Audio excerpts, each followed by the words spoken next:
Hello, Garland Nixon here. We're going to talk about the crisis in Haiti, and we're going to give you some great information to counter what's happening in the mainstream media. We have with us a good friend of mine, Kim Ives. He is the English editor at HaitiLiberté.com. Let's talk.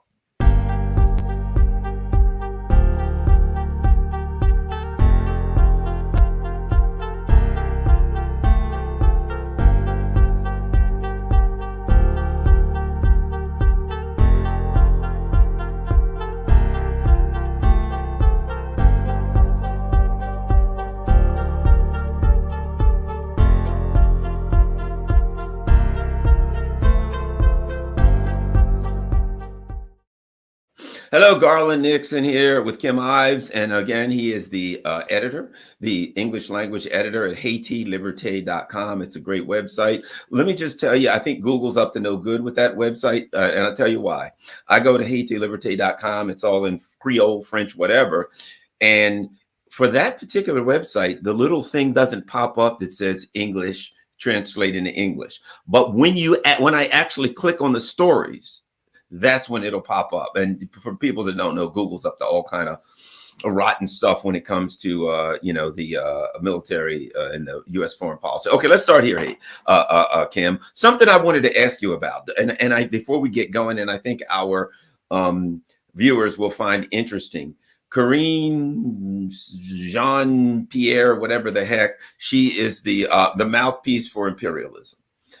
For Joe Biden. You know her, or you knew her. Can you tell us that story before we get going? I think it's very interesting. Well, that's interesting. Yeah. Well, she went to Columbia University and was making a film. And that was probably around 2000, 1999, 2000. And she reached out to me because I did a film called Bitter Cane. Back in 1983, it came out, won a second prize at Cannes. It was a big deal back in the day. And in fact, it's going to be shown at BAM, Brooklyn Academy of Music, on June 7th. So people can mark that on their calendar. It just has been remastered from the original 16 millimeter. In any case, she reached out to me and wanted to talk about it and talk about Haiti. And one thing led to another, and we began a relationship. I was working at Haiti Progrès newspaper at that time, which was sort of the parent of Haiti Liberté. It was the first really anti-imperialist leftist paper in the Haitian diaspora, founded in 1983.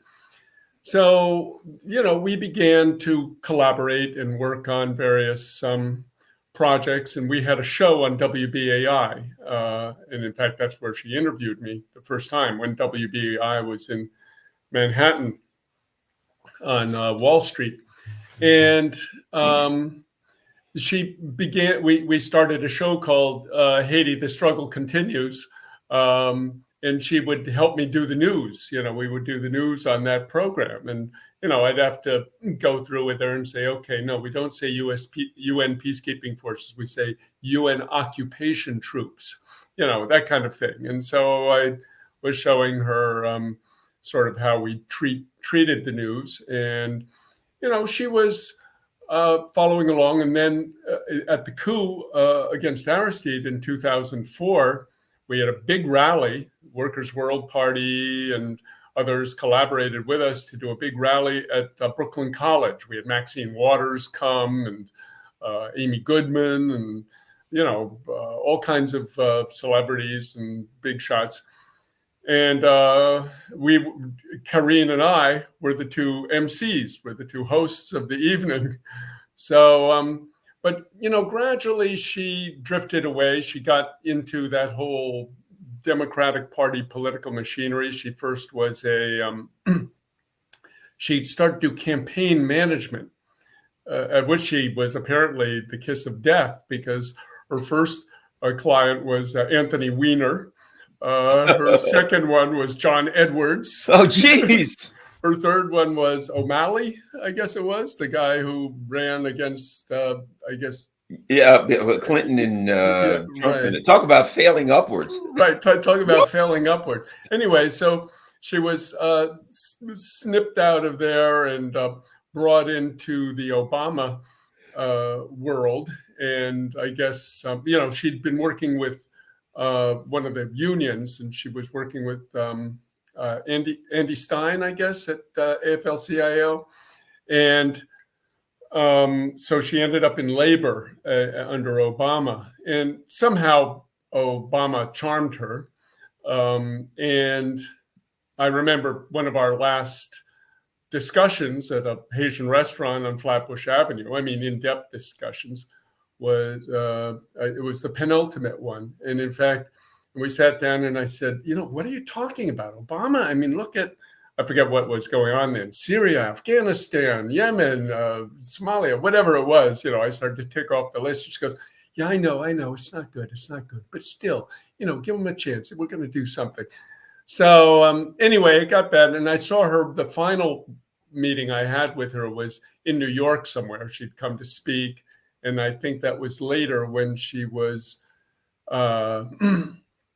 Anyway, it didn't go well, and we started to see that we were going apart. So my protege was definitely starting to fly the coop, as it were. So anyway, it's unfortunate. She did in the interim, in the Trump interim. I was going, and she started to ping me by phone. That meeting, I mean, was the last one face to face. But she wanted to go into radio, and she was going to go into radio. And I said, well, there's there's a lot of alternative radio coming about. This was what it would have been 2016, right, or 17, and I started to work, but then she got picked up by Move On. And when she got Move On, I said, okay, that's it. She's on the treadmill up, and there we go. Wow, isn't that interesting? So here's what we know about Karine. What I think about Karine Jean-Pierre. She knows the stuff that she's saying for Biden is lies, and she knows it's wrong. She knows the truth. She worked with true revolutionaries. She worked with people who really are the left. She knows she's lying. She knows it's criminal imperialism, and this is a choice. It's like, at times the discussion is often, well, do these people really know? Are they under the enchantment of blah, blah, blah? She's just doing this apparently for money and power, it appears. That's exactly right. I think it's ambition. And, I guess you get cynical at a certain point in time, or you justify it. But yeah, she knows, or she should know better. She's got no excuse not to know better. We tried hard to, it's funny in Creole, brainwash is a positive term. In the U.S. it means, you've been, but Haitians talk about washing your brain when you're trying to get good ideological information into it. But so our brainwashing of her didn't work. Wow. Amazing. Absolutely amazing. All right. Let's get talking about Haiti. What's going on there? The lies that's going on there. This is critical, I think. Let's start off with the big ones, and then we'll work our way into what's really going on there. So I'll give you the opportunity to debunk some of the things. And I think this is where we got to start. Jimmy Barbecue Cherizet. Right? Yeah. We're told he's the evil of all evil. The government, the U.S. government, someone asked me about it the other day. They said, oh, yeah, they're saying he's bad. I'm like, they say Assad's bad. They say Putin's bad. They said, and I go on and on and on. And Maduro's bad. Everybody that the U.S., and now he's in that group. He's now the evil guy. Yeah. Jimmy Barbecue Cherizet, you have met him. You have walked the streets with him. Talk about what we really need to know about Jimmy Barbecue, his history, where he came from, and how he's viewed in his mission in Haiti. I'm all ears. Take it as long as you need. Okay, good. Yeah, well, this is, we could spend the rest of the time talking about this, but, the minute you see the empire attacking and sliming somebody, he's doing something right, or she. So, that's the irony, is that I think the empire identified him as a threat even before we did. We at Haiti Liberté were, I could say, not up to speed in the beginning. We have had a number of scoundrels in Haitian history, recent Haitian history. In the 1991 to 94 coup against Jean-Bertrand Aristide. There was a death squad that was formed, headed by a guy called Toto Constant, Emmanuel Toto Constant, who was working with the CIA and was, sorry, my phone is, I'm going to just turn it off completely. No There problem. we It go. happens to me all the time. Yeah, Okay, continue. I had put it on silent, but they insisted. So he was the head of a death squad, which killed a lot of people, and he was a bad guy. We had another guy in the 2001 to 2004 coup d'etat in Haiti called Guy Philippe, who is emerging today as maybe not as bad a guy. He seems to be, pretty good, or at least aware. He worked with U.S. imperialism, CIA and Pentagon, getting guns and money and support to carry out the coup against Aristide. But after he did it, they just tossed him in the garbage, and that really pissed him off. And so now he's kind of anti-imperialist, or very mad at the Americans, at least. And so when Jimmy Barbecue's name started to be talked about as a sort of a villain, we said, okay, this is the new villain. This is the new bad guy. And we even reproduced, I think, the RNDDH is the name of the principal NED U.S. Empire human rights group. Human rights groups are the principal missionaries of the empire. And it stands for the National Network for the Defense of Human Rights in Haiti, headed by a guy called Pierre Espérance. So, we republished in Haiti Liberté their account of the 2018 massacre in La Saline, quote unquote massacre in La Saline. We just took it as cash. This is it, and they were, and it was, and in fact, when in 2019 there was a mercenary crew that arrived in Haiti and tried to rob the central bank of, I think it was $80 million. I did a piece in The Intercept about this. And I turned to Pierre Espérance, for help in getting to the police chief. And he helped me. He drove me around. He, gave me some. And so it wasn't until end of 2020, beginning of 2021, that my director at Haiti Liberté, Berthany Dupont, sat me down and said, listen, Kim, I think we've had it all wrong. This Cherizier, I've been studying him and listening to his YouTube videos and so forth. And I think he's very interesting. And I want you to go down to Haiti and meet with him and tell me what you think. I did. I spent 2 days with him, talking, reviewing, looking at all things in the world. I came back to Beth and I said, man, you are right. This guy is the real deal. I mean, he's a really interesting guy. And I got no alarms went off as I talked to him. And so that was the beginning of a journey for us, because a few months later, in July of 2021, Jovenel Moïse was assassinated. And I was interviewed by, of course, a lot of journalists at the time. And for those who don't know, because there are going to be a lot of people, when you say Jovenel Moïse, I know that it's right. The former, he was the prime minister of Haiti, or president, whatever. President. But for those that don't know, right. The president of Haiti was assassinated. His name was Jovenel Moïse, and of course the U.S. Empire rubbed him out. But anyway, so continue with your story. I just wanted to remind you, the people here, a lot of them were going to, you got to be very foundational with your stuff. Sure. A lot of people, they're starting from ground zero. All they're getting is propaganda. Got it. Okay. Yeah. So Jovenel Moïse, who had been president since 2017, was rubbed out by a Colombian hit squad of about 30 guys. There were some Haitian Americans in it too. And they machine gunned him in his bedroom. And anyway, it's still unsolved, quote unquote. But we know, like Garland says, pretty much who was behind it and what was involved. But we can get into that later.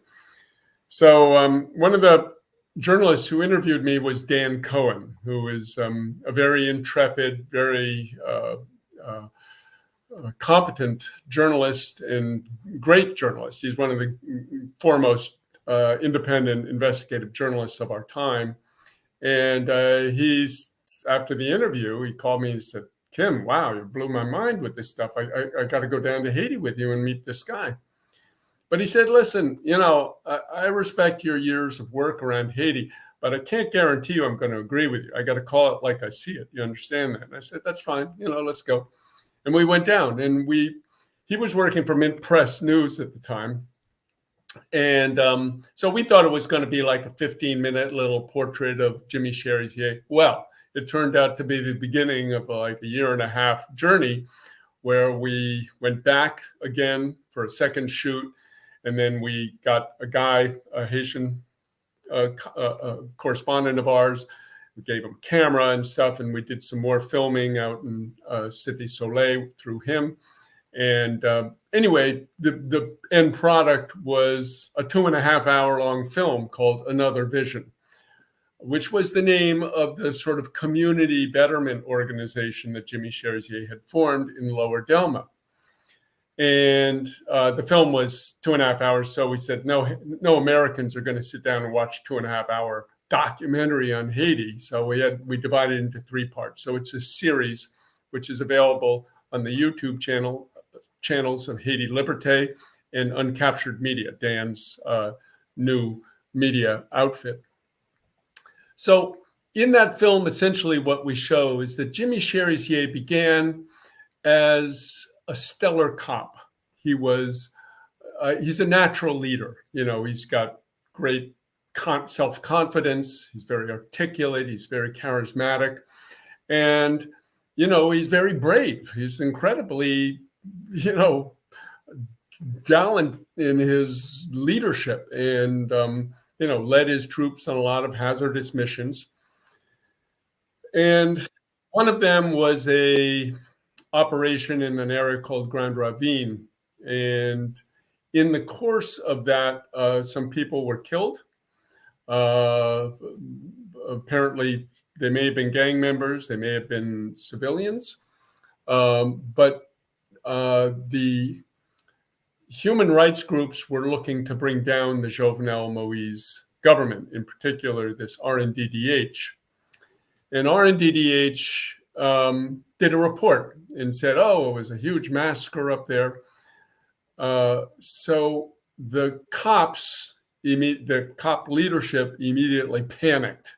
It's, oh my God, they're going to come after us, and we're not going to be able to retire to our condo in Coconut Grove. So they said, we got to find a scapegoat. And who was the scapegoat but Jimmy Cherizier? So in that April 2021 meeting, he told me the story of what had happened. They had done an operation in Grand Ravine, which is the base of one of the principal kidnapping gangs headed by a guy called Tilapli. And he went up, they went in and they basically arrested all the young guys who were possibly gang members or that they determined. And they did the operation between like 5 and 7 in the morning in Grand Ravine. And they had finished with the operation. They were sitting down on the road and they get a call over the radio and it says, we got a situation up here at College Maranta. It was another UDMO cop. To do this operation, they had mobilized something on the order, I think it was 200 different police units. They have a unit called UDMO. They have a unit called Boyd. They have a unit called SWAT. And Jimmy Cherizier was the leader of one of the UDMO units. So it was another UDMO leader or commander up at this College Maranta, which is up the hill. And he was saying, we need backup. We need some help up here. So he was basically asking for volunteers. So as Jimmy described it, they'd taken off their helmets. They were done for the day. They were getting ready to go back. And he said, come on, let's go. Because that's the kind of guy he is. He was conscientious. So we led his unit up the hill. They got up there. And the guy who was calling them was a guy called Jimmy Boyer. and he said, "Come, you," and there was one other commander. So the three of them, Boyer, Cherizier, and this other guy, I forget his name, went in to see the school's director. And the school's director said, we have a situation where there's some guns which have been stashed in our warehouse. And you can collect them, but we don't want you just go direct and collect them because the gangs are watching the campus right now. And if you go straight there and get them, they'll know I told you, and then they'll come back and they'll kill me. So you gotta pretend like you found them yourself. So they made a whole theater of going through the school and turning over desks and opening doors and closets and whatever until they got to the little warehouse, which is up at the top of the school. It's on the top of a hill, the whole school. And when they open the door, they see there's kind of this big thing filled with junk, old desks, bicycles, pumps, whatever. And there's two rooms with doors with padlocks on them. So they clean out the front part, the foyer, and dump out. They didn't find any guns there. And then they look in the room on the right. And, there's kind of a door and then chicken wire up above. And Jimmy climbed up on a desk or something and looked in and said, okay, let's try the one on the right. So they unlock the door, padlock off, open it. They empty that room. Nothing in there. So finally they say, well, it's got to be in the room on the left. So Jimmy Boyer goes there. He opens the padlock, opens the door, and huge fire, cuts him down. He's shot dead on the spot. The guy behind him shot dead on the spot. And Jimmy Cherizier, who was standing there with them, he didn't even know where the gunfire had come from. He didn't even know it came out of the room. And, he thought it was somebody from outside. So they're all looking around, where's this shooting coming from? And then, boom, boom, boom, a few more came out and he realized. So he takes his gun, he shoots in the room, so there's like a gun battle. Eventually, the guys run out of the room and go out, and there's a raging gun battle on the campus. And, some people are killed in the crossfire and collateral damage of it. Some of them may have been gang members. Some of them may have been civilians. In any case, this whole situation, this is the backstory of what happened there. But this became the beginning of his journey with the cops because they were going to sacrifice him as responsible. Now, the whole school had been surrounded by UN peacekeeping troops who stood on the outside and didn't even intervene in the whole time. So he was a scapegoat, and he realized he was a scapegoat. They asked him to come in, and he said, I see what's happening. I'm not falling for that one. I'm not going to come in, and now you arrest me and throw me in jail, and I was the guy who killed these people. No. And so he just held his ground. This was in November 2017, November 13th. Exactly a year later, on November 13th, 2008, there is what is called the La Saline Massacre, so-called. Now, Jimmy Cherizier in that year has begun to become very disenchanted with the cops, which used to be his dream. He derived. Here's a guy who was born in the gutter. His mom was an informal merchant on the sidewalk selling meat. That's how he got his name, Jimmy Barbecue, because of his mom's cooking. And he now began to see, as he explains in another vision, that this force was completely hypocritical and was just at the service of the oligarchy. So he's thinking and thinking and thinking about this. And he now arrives at a point where he's about to be fired from the cops because he's refusing to be their chump. So this massacre, this event happens in La Saline, and he'd gotten a phone call. He'd become in his neighborhood sort of the protector because there had been gangs in his lower Delma neighborhood. This is Delma 2, 4, and 6. They name it for the roads that go off the Delma road that goes up the hill. These are like the vertebrae off the spine. And they'd had a gang there called the 117 gang, which had been basically extorting people, a few holdups, maybe a kidnapping or two. And one day he's explained to this all in our 2 days of talks. And his guys went, three of his other UDMO cops went to the base of these guys. They like walked right into it, with their guns, and they're there. And they say, "Good morning, gentlemen. How are you?" "Yes, good. Listen, you guys have three options. You either can stop what you're doing, you can leave the area, or we'll kill you. Your choice, And they left. They went to La Saline. So he'd kind of cleaned up the neighborhood. He'd established, some kind of safe zone there, and scrubbed it up. They were cleaning and all that good stuff. And now he gets a call on November 1st, 2018, from a guy called T. Junior, who was a former gang guy in La Saline. And he says, "Listen," he says, "Yeah, this is T. Junior." And Jimmy goes, "To who's T. Junior?" And he goes, "T. Junior, I used to be a guy down in La Saline. You may have heard of me." And he goes, "Oh, yeah, I've heard your name. Yeah, how you doing? What do you want?" And he goes, "Well, I just want to tell you that I'm going to take back La Saline," because he'd been friends with the gang leader there, a guy called, I'm calling them gang, armed groups. This leader there who was called Bout Jean Jean. I'm going to take it back from him. And I just want you to know, because those 117 guys who ran out, they're all down there, and they're probably going to come back, because it's going to be pretty hairy down there. And Jimmy said, "Okay." So there are three. I haven't gone into this detail with anybody, Garland, so you got an exclusive here. There are three what they call in Haiti corridor. They're like alleys, basically cement on either side, and they lead from La Saline up into Lower Delma.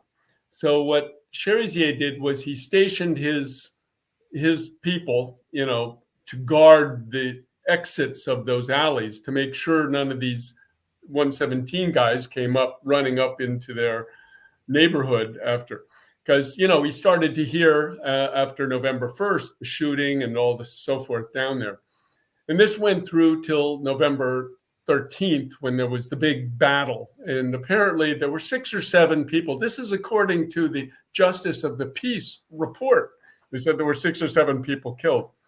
Well, in any case, this was the beginning of these human rights reports, which started to say this was a massacre which happened in La Saline. And in particular, one by a group called FJKL, which is the Open Eyes Foundation.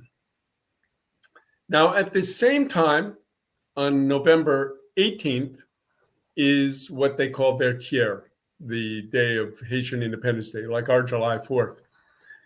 And a school friend of Jimmy's comes to him and says, "Jimmy,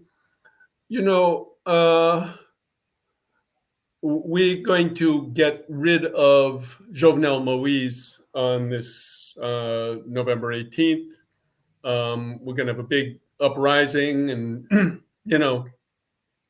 we want your support, and, we're going to march up through Delma and stuff. So, we just want to make sure everything's cool with you." And Jimmy says, "Listen, you guys can do what you want. I'm not in it. I'm not, getting involved in all of that." But was he still in the police force at that time, or was he out? He's still in the cops technically, Okay. even though he's not replying to the leadership's thing. And he said, and I think he's laid off. He's been furloughed in some way. But he says you can come up, go through, but one thing, don't deshuke, burn, loot any of the businesses here. We're guarding those, and we want them because our people work there, and we don't want them torn up in this. So this fellow, his name is Timothée, Ronnie Timothée, says, okay, that's cool. We got an understanding. And he said, oh, one other thing. Pierre Esperance has a favor to ask you. And he goes, yeah, what's that? And he goes, well, there's this thing that happened in La Saline, and he's got to write a report, and FJKL already put out theirs. He's going to write one. And, if you will deal with Marie-Hélène Gilles, who was the head of FJKL, who had been the former right-hand lieutenant of Pierre Esperance, if you would deal with her, that would be in your interest, because Pierre in his report would give you a clean bill of health. And he goes, what are you asking? You're asking me to kill Marie-Hélène Gilles? And Ronnie says, I see you get the message, and they split. And of course, Cherizier was not going to do that. He was disgusted, outraged, that such a thing was even proposed to him. And he told the guy, forget about that. In any case, the report came out a few days later, after November 18th. The people had gone up through Lower Delma. All the Delma 6 guys of Cherizier were standing out in front of the businesses there, making sure they didn't do anything bad. But Pierre Esperance's report came out, and this report essentially said that Cherizier not only participated in the massacre, that 71 people had been killed and 400 women raped, and he had planned it a few days before with 2 other guys.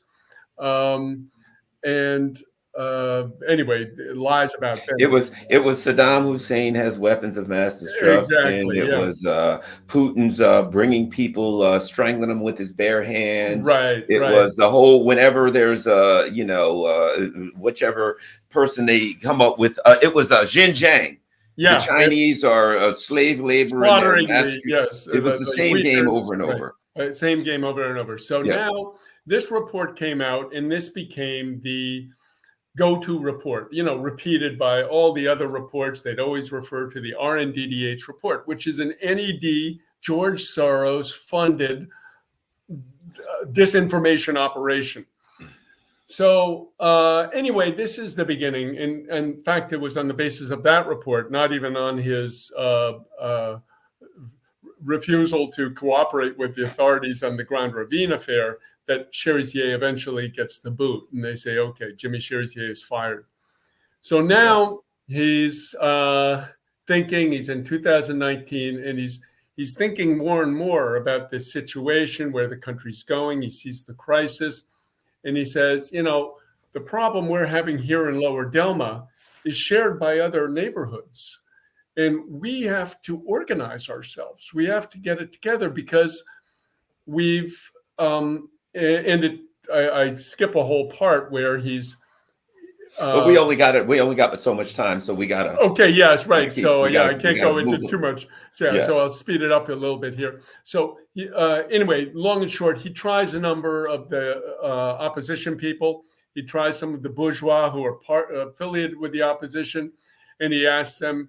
And one of them asks him, for instance, to burn down the Toyota dealership in his neighborhood, and he sees who they are. So he basically breaks with the opposition. He's broken with the Jovenel government, and he says, we have to organize these people. And that's where he comes with the idea of making this federation of groups who are against kidnapping, against extortion, against rape, against any crimes against the people in their neighborhoods, one. And then two, they're going to work to change the system, to overthrow the government. So let me make sure I get this straight. If we sum all of this up, he was a police officer. And he found out that the cops were basically crooked, operating at the hands of the ruling elite in the U.S. empire. I'm trying to sum it all up. Yep. He ended up out the door. Of course, there was no place. They tried to get him to be involved in murders and all kinds of criminal activity that he refused. Yep. And at some point, he came to the conclusion that this is a crooked system. We've Yep. got to try to organize these groups together and push back against the crimes against the people, push back against the kidnappings, the rapes, the murders. So here's a guy, and how normal is this for the US empire? The guy who says, let's bring the people together, let's stop the murder, the rapes, the kidnappings, let's get these different groups together and work on behalf of the people. And the US empire says he's the bad guy. Well, from the point of US imperialism, they're right. They're right. You know what I mean? He is the bad guy if you're trying to just steal all of Haiti's resources and keep Haiti under your thumb. So this is the guy now that we're told he's the evil bad guy, etc. Right? Right. Yeah, exactly. And they started it on it early before we even got up to speed. This is in he announces the G9. I think it's in March or April, maybe of 2020. By August, AP has a crew The down G9 there. is his group, right? His group, yeah, G9. And we're told that the G9 is some horrific, violent criminal group that goes around murdering and raping. Cannibals! Yes. How racist is that? How racist is that to point to the black poor people of Haiti and say they're cannibals? Exactly, and in fact, this film I was mentioning earlier that I did in 1983, we have a segment by the former U.S. Marine Police Chief of the Haitian force they had, of the Marine force they had stationed in Haiti from 1915 to 1924, and the name of his book, Cannibal Cousins. So it tells you how history repeats itself. It's like you know what this is? This is in Libya, the leaders of the government are giving the soldiers Viagra so they can rape the women, and they revised that. Yeah, they revised that in Ukraine. It was Cialis, right? Yeah, oh yeah, exactly. That the Russian soldiers are being given lots of Viagra or whatever, so they can, that's an old story. I guess they just, what the heck, if it works once, use it. Retread it. Yeah, and so now the guy in Haiti who's trying to stop the imperialists, who's trying to bring the people together, who's trying to stop crime, it's all over the newspaper, everywhere. Oh, he is the bad guy. But what we see now, if you could, something I'd like you to discuss a bit. The Jovenel Moise he was the president of a puppet president of the U.S. empire, obviously, but apparently at some point he got to the point where he wasn't as good a puppet as they wanted. There is strong evidence that the United States was involved, that the U.S. empire was involved in the murder, because we're going to have more time. I'd like to do another show with you here, but that the U.S. was involved in the assassination of Jovenel Moise, who is the who was then the president of Haiti, and that the guy who they put in after him and my understanding is his name was Joseph. The guy was Claude Joseph, who was his interim prime minister, but the guy right now. No, the guy right now. Ariel, the guy who just resigned is Ariel Henry. My understanding is he was on the phone with the assassins on the night that they assassinated. So at any rate, give us some strong evidence that you think points to U.S. involvement in the assassination of Jovenel Moise, the then prime minister, or then president of Haiti. Well, we don't have any smoking gun yet. But one thing is for sure, Haiti has the fourth largest U.S. embassy in the world. That tells you one. If you look at this thing, it's the size of a city block, and it looks like a porcupine. It's so bristling with antennas and surveillance and whatever device. It is inconceivable to me that 30 Colombians and Haitian Americans who are in Haiti for 3 months planning this hit on Jovenel Moise, talking on their cell phones to their families back in Colombia or Miami. The money is coming in through Dominican Republic on the about $21 million were laundered through Dominican banks. That this whole thing was hatched, a lot of it in Miami with a guy called Intriago, who was working with the U.S. government in all kinds of shady operations with his basically mini mercenary force. It's inconceivable to me that the same U.S. government tracks every electron that moves in this hemisphere by listening to our phone calls and everything, did not have, at the very least, a notion that these guys were up to this, if not totally involved in it. And the real sort of buckle that buckles it, as they say in Creole, is the fact that there was this one fellow called Joseph Felix Badiou. He was, when the Colombians broke into Jovenel's bedroom, they didn't know The exactly what he assassins. looked So, like. The but when he says assassins, the yeah. Colombians, he means the Yeah, right. assassins The Colombian assassin who who shot killed him. Yeah. right, who assassinated the Um, president. they called this guy Joseph Felix Badiou on the phone. He said, "Here's the guy. He's skinny, he's black, and he's about 5'10". And Badiou said, "That's the guy. Kill him." And boom, they shot him 12 times. Shot out his eyes. Shot. Anyway, it was a mess.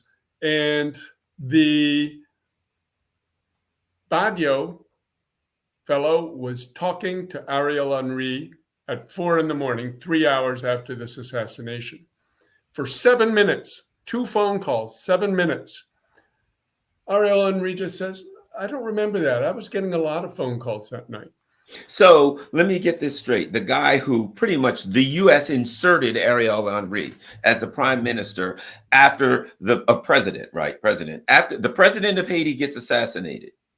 Yep. 3 hours after the president of Haiti is assassinated, Ariel Henry is on the phone twice in the middle of the night talking to the assassin team, basically, the leader of the assassin. Yeah, the guy who told the assassins what to do. Exactly, the leader, right? Yep. Ariel Henry, 3 hours, 4 o'clock in the morning. The assassin leader says, "Kill the president of Haiti." They kill the president of Haiti. And then he calls Ariel Henry and talks to him on the phone, or what they talk on the phone. Yep. And then the U.S. says, "Ariel Henry, you're the new president of Haiti." That's right. Now, my understanding also is several of the assassins were trained by the Drug Administration of the DEA. Yes.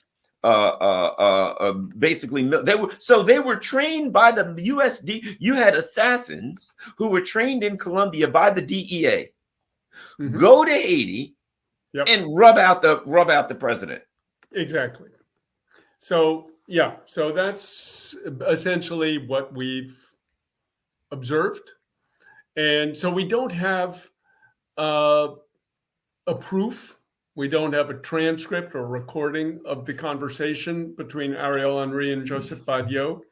We simply know that Badiou knew Ariel Henry, and Ariel Henry knew him.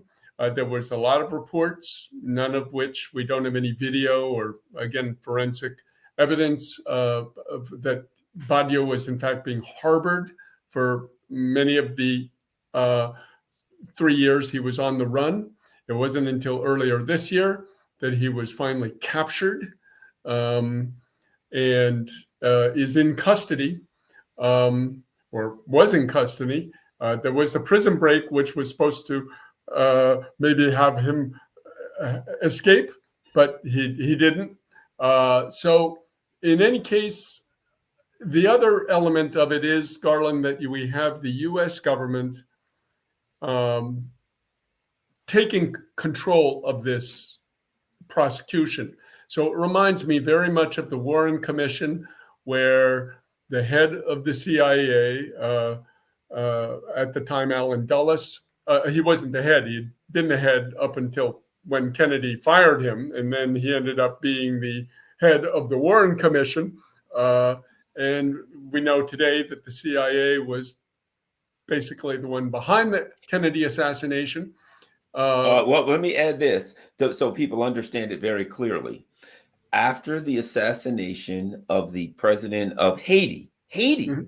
Yeah, right? Haiti, yeah, the U.S. then said, we'll handle the prosecution. Imagine right. that. Imagine if there was an assassination of the president of Ghana, of France, of Kazakhstan, and the U.S. said, oh, no, no, no, no, no, no, no, no. We're going to handle the prosecution. And my understanding is the U.S. then said, oh, yeah, some of these assassins, we'll go in and grab them and bring them Right. back to the U.S. And so the U.S. went and grabbed some of the assassins immediately afterwards and brought them back to the U.S. so they could handle the situation. Yeah. And not only that, but one of the assassins is a guy called Jorge Palacios, a Colombian. And his lawyer asked for discovery to get some of the proof of the charges that they had against Palacios. And the US government responded that for national security reasons, they couldn't provide that. So So wait a basically, minute. So yep, one of the assassins' lawyers said to the U.S. government, "We need information on yeah, whatever they usually ask for discovery, anything, any U.S. people that might have talked to him, anything like that. yep, We need to know what connections you guys got with this killer." And the U.S. government says, "Up there, we can't. National security, we can't provide you that." can't provide you that. So it's basically the circumstantial evidence is basically drawing the chalk body line around U.S. involvement, and but that's where we are. We've been stonewalled, and they've gotten very good, I think, at doing. I look at Covert Action magazine today, and I Right. see these top story being about one of the journalists who was onto the Kennedy assassination plot and died. Was found dead in Serious. her bed. So a lot of these Of the other people, day, Boeing, the guy who was the whistleblower for Boeing, who was yeah, suing. Did you hear about that guy? He's a whistleblower against Boeing. He yeah, goes to sue Boeing. He goes to South Carolina to testify to be deposed for his lawsuit against Boeing, and suddenly decides he's spent enough time on this mortal plane. Why should I testify in a lawsuit that I'm just about sure to win and I'll probably get millions when I could just shoot myself in a truck? and that's what That's he the did. game. I missed this. Oh my God. Yeah, they found him in a parking lot in a truck. And he had been like Oh, talking to family members. Oh, yeah, can't wait to see you next week. Oh, good. Hey, we got plans. Oh, we'll go hang out at the beach. and they've Oh, I think perfect. I'll shoot myself instead. And we're supposed to believe that.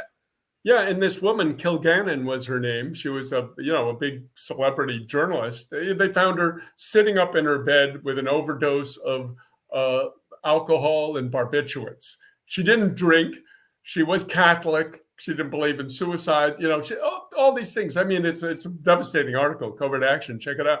But Well, they perfected this thing of making the fake suicide. Of course, we know the guy who revealed the Iran Contra. His name's eluding me right now. The the journalist guy, David Kelly in the UK, Gary Webb. Gary Webb, who Gary Webb. Then you got David Kelly in the UK, the guy with the weapons of mass destruction, who slit his wrists and died, but there was no blood at the scene. right, Now, yeah, I thought when you slit your wrist, you bleed to death. Apparently, just slitting his wrist is what he died from. And apparently, he didn't have any blood because yeah. otherwise it would have been at the scene. Well, Interesting there. imagine Gary Webb. It took him. He had to shoot himself twice in the head. You Once he know, figured out the CIA, he revealed what the yeah, CIA was. He shot himself. And the guy in David Kelly, he he committed suicide by slicing his wrist. Of course, he didn't bleed any for some reason. The UK government then did an inquiry and an investigation. They yeah, made a finding and they sealed it for like 70 years. They're like, yeah, we found out what happened with David Kelly, and you can find out after you're dead, 75 yeah. years. So that seems to be the game. And certainly, I think with the Jovenel Moise assassination, anybody who has information, I'm sure a whole lot of people disappeared and died as a result of that. Yeah, well, we I have maybe just seen the beginning of it, and in any case, that's a lot of the bad news. But the good news is that, as you and I know, Garland, this empire is falling rapidly, and this is a good moment for this uprising in Haiti and for the Haitian people. I think that Jimmy Cherizier, who only weeks before Jovenel fell said, oh, Jovenel's got to go. He had a big rally. It's in Another Vision. But as soon as they killed Jovenel, he was outraged that these people could come in and do this. And he said, we got to get to the bottom of this. And he became a leader of the Justice for Jovenel coalition, despite having said we have to kick out Jovenel. And then all the pundits say, oh, you see, he is a Jovenel agent because he's saying Jovenel needs justice. So this is the kind of weird warp we get in. And unfortunately, a lot of our friends on the left have been caught up in it, are totally confused. Well, let I me don't say know. this. I have friends who asked me recently, what's going on in Haiti? I'm watching TV. They said they're eating people. And they said, Yeah. this guy, Jimmy Barbecue is horrible and he barbecues people. And so they give people this over the top, crazy propaganda. Mhm. It's Yeah. Vladimir Putin has Parkinson's disease, stomach cancer, dementia. You know what I mean? It's just, if Yeah. someone is the bad guy, then Yeah. they just go with over the top Anything. absurd propaganda. And now Anything. barbecue. Yeah. The other thing I say is this: what I think is it shows that the U.S. empire is to say he's eating people. Yeah. That's a terribly that's Joe Biden, the racist bastard that Joe Biden is. Yeah. Because it's okay, here's an island, these people are black and they're poor, and you're going to turn them into some kind of mindless cannibals. And now that gives the US the right to go in and just kill lots of, well, they're just mindless cannibals. They've got to be Yeah. eliminated, and they can go in and kill lots of people, and they can justify doing anything to these people because, my God, they're not even human. What was the guy, Raoul Peck's, exterminate the savages, as that Yeah. Raoul Peck's The documentary. brutes. Yeah. Exterminate the brutes, right? Yeah. And that's they flagged him early. They flagged Cherizier early. And I mean, like, you're a former cop, right? And you Yep. were involved in investigations. So you guys are dangerous, because the workings, how it goes, and you have a certain standing, having been inside the belly of the beast. So A quick example. I tell people I worked with the FBI's Joint Terrorism Task Force for a while. Mhm. And every time somebody says, boy, the FBI really screwed that one up, I say, I worked with those guys. No, they didn't. They're They were smart screwed. guys. They're Yeah. all educated. The guys I worked with had master's degrees and doctorates and all. These guys are very well educated, very well trained, and very knowledgeable. Don't you ever believe that the FBI screwed something up because they were incompetent. Yeah. If it appears that they were incompetent, they did that crap on purpose. Right.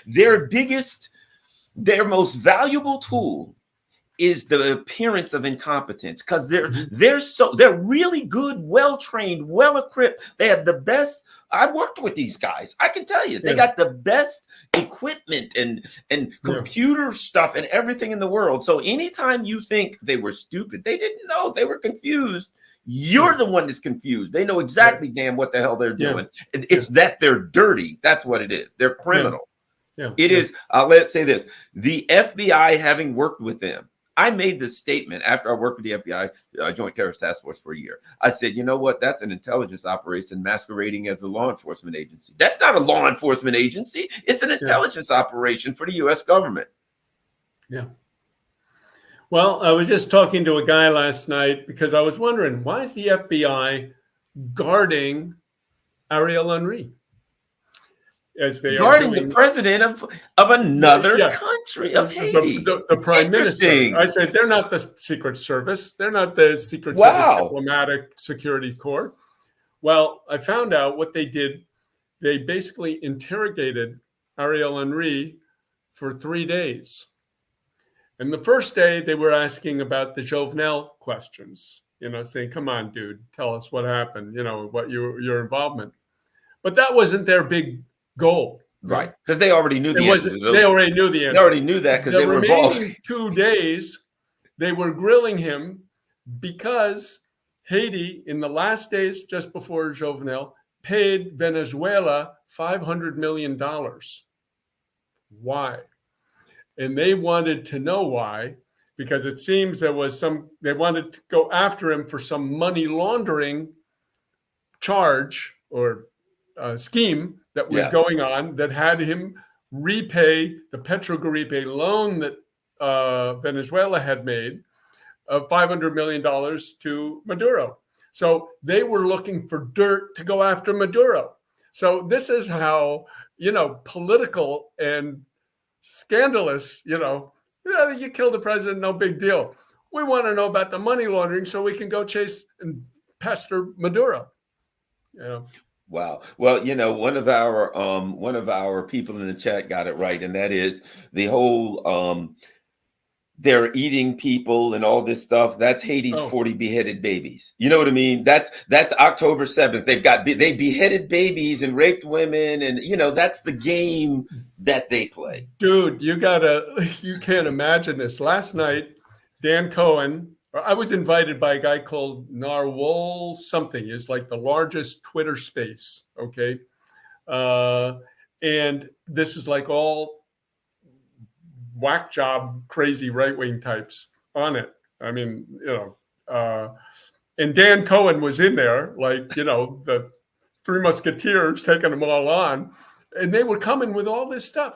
These guys are cannibal monster. Because this guy, some right wing nut job called Dom something, If he published was this. pushing, I'm always suspicious. If they're on Twitter and they're pushing the same things, if you can open the Washington Post and the New York Times, these CIA rags, and read stuff, and then you go online and these guys are pushing the same things that are in the Washington Post and the CIA rag, New York Times, they're probably paid by the same people. Yeah, right. Anyway, this Dom guy, put out this thing, and they're trying to portray, barbecue as the cannibal. And they said, here's a picture of him. A guy. It was a 3-year-old video first. The guy didn't look anything like barbecue, of course. And it wasn't even happening in that part of the country. It was some place up in the north in what's called the Artibonite Valley. So, but through force of repetition, like the old Goebbels saying, lie, lie, lie, something always remains. Everybody now knows that the leader of the Haitian uprising is a cannibal. So it's just unbelievable. Yeah, it's the same thing. Susan Rice. I said Susan Rice. Oh yes, they're giving their troops in Libya Viagra so they can rape this. So over and over. It's the same game over and over. And yeah, I always get kind of pissed with Americans because I say, my God, these people steal your wallet and sell it back to you. They pick your pocket and sell you your own wallet over and over again. And you guys just keep buying it. When are you going to stop buying it? At any rate, thanks a lot. I want to get you back on soon because we got some more stuff to talk about Haiti. So let's do another show sometime next week and we'll talk Haiti again. For those who don't know, I do a show, WPFW 89.3 FM in Washington, D.C. every Friday from 6 to 7 p.m. Kim is going to be on there this evening at 6 p.m. and we're going to talk Haiti and we're going to go over some of this stuff and we're going to do some more stuff. So thanks a lot, everybody. Don't forget, Haiti Liberté, HAITLIBERTE, Haiti Liberté.com is the website. It is in French. It's in Creole. So usually a little thing pops up that says translate to English. You can click on that. If it doesn't, click on the story. And when you go to the story, that'll pop up and you can translate that. As I said, Google's always up to no good. It's just an apparatus for the state. Did you have any last words before we go? Well, there is an English section on that thing. You'll see it's called This Week in Haiti. And it is HAITILIBERT. They're basically I left out the I. Yeah. Haiti and then the word liberté with an E afterwards. Liberté with an E on the end instead of a Y. So, that English section, we try generally to make a kind of a ramasse, as they say, a summary of the news that's in the rest of the paper for English speakers. Once again, it's amazing. When you hear the US, whether it's Venezuela, Cuba, it's Russia, it's China, it's, whatever country, when you hear the story from this giant intelligence slash media machine, even if it's Trump, if it's in Russia, if it's always there's a bad guy, the bad guy's doing bad things, and they're connected to other bad guys. You know what I mean? It's just it becomes laughable. But at any rate, we're going to work to educate people more about Haiti. Well, I'm going to get Kim on fairly regularly. Now that Haiti's in the news, I'm going to have other people on too. We're gonna educate you as best we can about what's really going on in Haiti. Thanks a lot, Kim, Ives, and we'll look forward to talking to you tonight. Everyone, make sure you share this on all your social media platforms. You see everything scrolling across the bottom. You also join me over on Rockfin. It costs nothing. Follow me on Telegram. Also follow me on Rumble. In case they decide to throw me off YouTube one day, then you can still find me on Rumble or Rockfin.com. And if anything you can do to contribute to the channel is certainly helpful. Even if you can't, just hit the like button and share this on all your social media platforms. Thanks a lot.